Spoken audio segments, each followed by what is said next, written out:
Coming up next, a founding member of a legendary English band breaks down one of the most heart-wrenching post-punk songs ever created. It's one of the last songs recorded by their troubled lead singer. This is one for the ages, truly. Next on Professor of Rock, brought to you by Zenni Eyewear. Hey music junkies, Professor of Rock, always here to celebrate the greatest artists and the greatest songs of all time. Wow, if you're into great music, talking about the rock era, the 50s through the 90s, which I think is the best, you're going to want to subscribe below, be a part of this community. You're going to find interviews here and things that we talk about you'll never find anywhere else. And for more content and behind-the-scenes footage, and to support our mission, keeping the music alive, we'd love you to check us out on Patreon. Now, every person watching this right now has had several mind-altering moments with music. I mean, those moments where you hear a song and you immediately feel that impact in a seismic and emotional way. Usually goes several different ways. You know, a song can completely sweep you off your feet, especially if you're in your love. A song can also make you feel invincible and motivate you to do things you never thought possible. A song can also cut you to the bone, fill your heart with anguish and your soul with deep and unabated sadness. Great music does that. Songs can change everything. I call them silver bullet songs. You know, they literally change the way that we look at the world. Like the equivalent of the road to Damascus. They can become our turning point in life. Love Will Tear Us Apart by Joy Division is definitely one of those songs. The first time I heard it, I felt such a deep and overwhelming grief. It was such a far-reaching melancholy. It's like someone pushed me into a 6-foot plot and started burying me alive.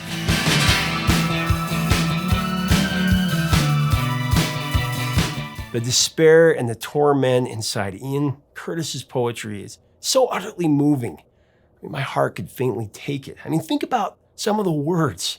First verse, when routine bites hard and ambitions are low, and resentment rides high, but emotion won't grow.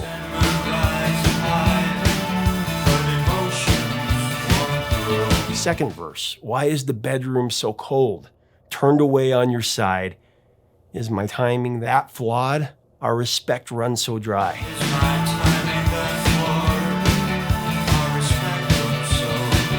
Last verse, do you cry out in your sleep? All my failings exposed. Get a taste in my mouth as desperation takes hold. Is it something so good, just can't function no more?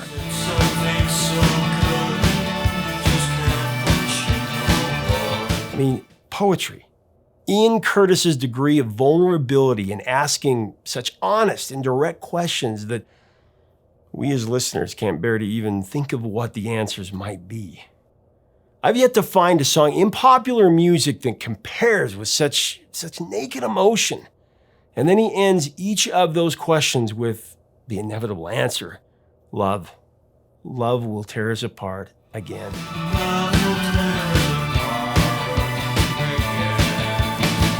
It's quite simply agony and suffering of the highest order. As Ian Curtis transforms every listener into a viewer of the tribulations of struggling marriage and the severe possession of emotional turmoil. With music that's equally dejected as the grieving companion to the lyrics that included Hookie's droning bass and Stephen Morris's pensive drumming, Bernard's 12-string eco guitar, and just eerie keyboard parts. It was a study in misery. I mean, truly, the song sounds like a funeral. Kind of matched the cover art that's a picture of a tomb. How many bands' journey for musical exploration was crowned by Joy Division and their work? I mean, U2, Radiohead, Pet Shop Boys, Henry Rollins, and hundreds more.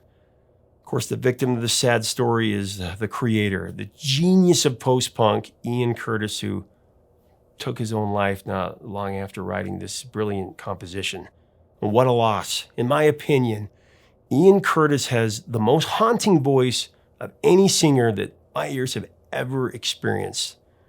I had the honor of talking with Peter Hook, of course, one of the co-founders of Joy Division and co-writers of this brilliant standard. And this is what he said about it, as well as the band transitioning from Joy Division to New Order.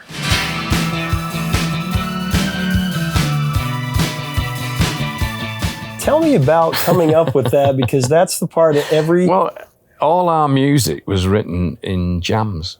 We had no money, and we were able to practice for 2 hours on a Wednesday night, and we were able to practice for 3 hours on a Sunday, because that was all we could afford. Wow. And we used to chip in the money to go to the rehearsal room.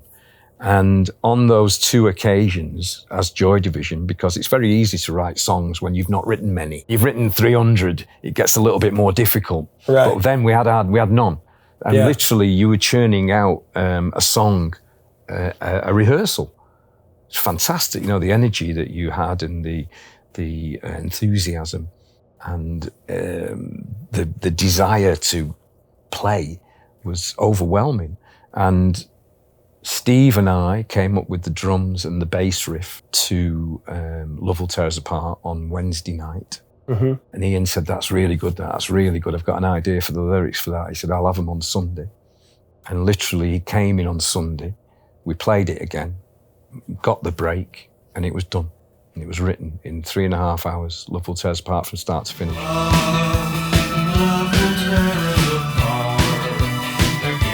People interestingly think it's a love song, but it isn't. It's a hate song. If you listen to the lyrics, it's a very dark message to a lover. I mean, as I said in my Joy Division book, I wouldn't have liked that song to have been written about me. That sends shivers down your spine, but it's masqueraded as an upbeat pop tune.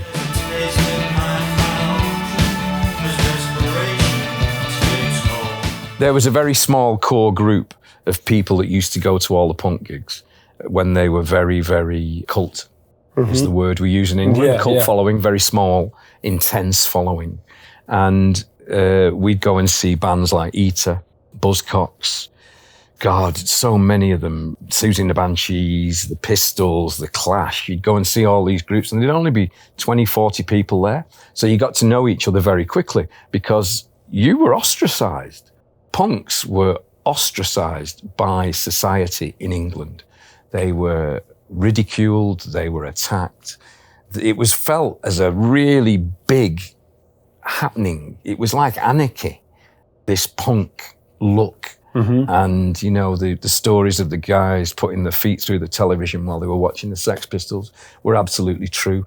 And when the Sex Pistols went on the Bill Grundy show on TV and they alienated the whole nation and everybody shut down, I mean, that seems so tame now compared to what we view every day on the news.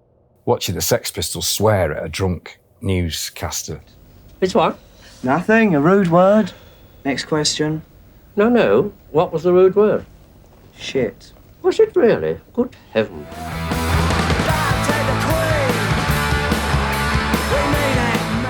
You know, I mean, the thing is that you were part of a movement then that was deemed to be attacking the very fabric of society.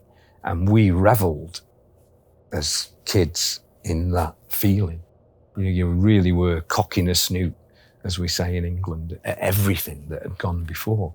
And we took that into our music and we expressed it through the lack of singles on the albums, insisting on playing live wherever we went in any TV studio, which caused loads of problems, but we thought was hilarious. You know, everybody loved it. They loved it because it was unique. Dance to the radio. It's almost like being possessed because we were 20. We literally, as we say in England, didn't know our arse from our elbow. And yeah, it was a very, very strange time. I mean, we were only 23. I always read that the melody is always carried by the bass line. That's probably why the bass sticks out to me so much and grabs me with any New Order song I would hear as a child or even Joy Division, because I always read that you would play higher because you couldn't hear yourself because Bernie was playing so loud. Well, in the early days, Bernard very luckily got an AC 30, and it's a very special limited edition Vox amplifier that is incredibly loud and is absolutely fantastic. It was such a gift. The Beatles used to use them, and it was wonderful. Cost fuck all. It was wonderful. I had a really shitty setup with a Sound City 120 amp with a bass speaker that I'd bought off my art teacher from school for $10. And it sounded $10 worth. And when you played, it was just like, whoa, you couldn't discern anything. But when you played on the high strings, you could hear it. So I'd play high just so that I could hear myself. Yeah. And Ian, in particular, loved the sound of the high bass. Every time we came to play, the first thing Ian would say would be, play high, Hooky. It sounds great when you play high. It really drives it along. Get a melody going, get a riff going. And then he'd be, Steve, do the jungle drums. Barney, put some guitar on it. And then there's Joy Division.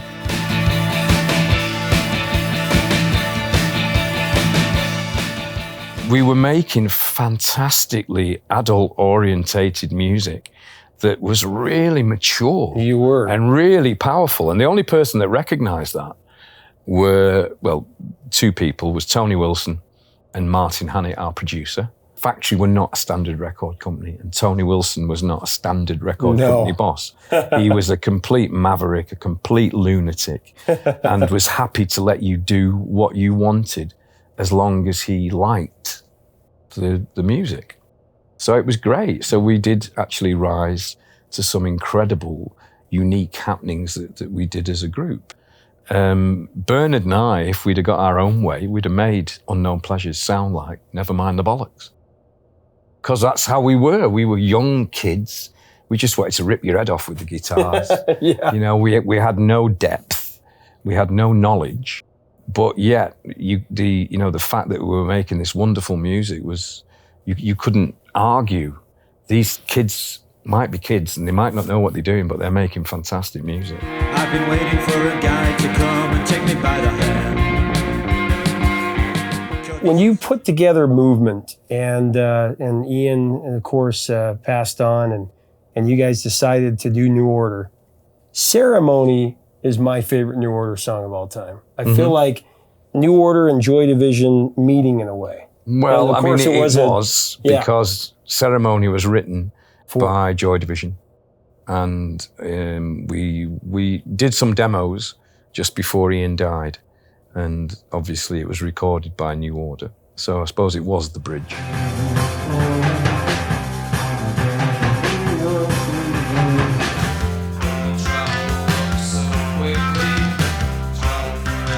I heard that you put it through a graphic equalizer. Yeah, to just try to transcribe so that we got exactly what he'd said. Did you ever hear Radiohead's version of Ceremony? Yeah.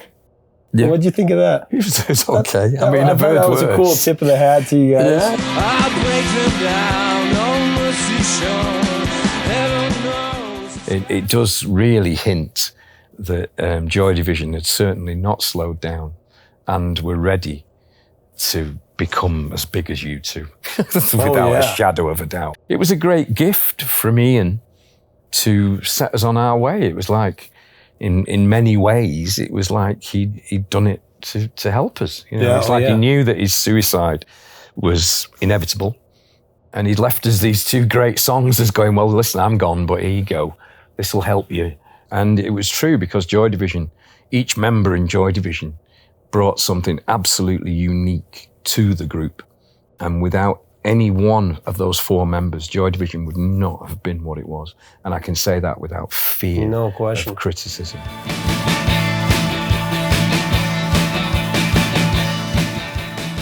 Wow, amazing.